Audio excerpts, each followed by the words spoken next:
Jack's most likely waiting until things get a bit quieter here. Well, of course. I mean, he can't just ride up in broad daylight. They'd spot him a mile away. Honey, how many men have asked you to ride off with them, maybe even marry up with them? More than I can count. Well, start counting, darling.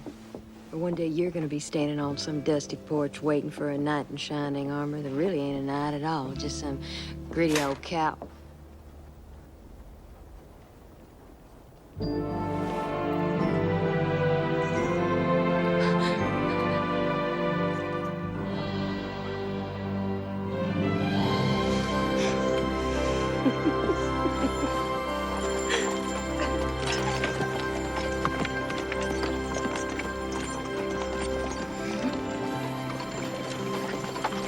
What?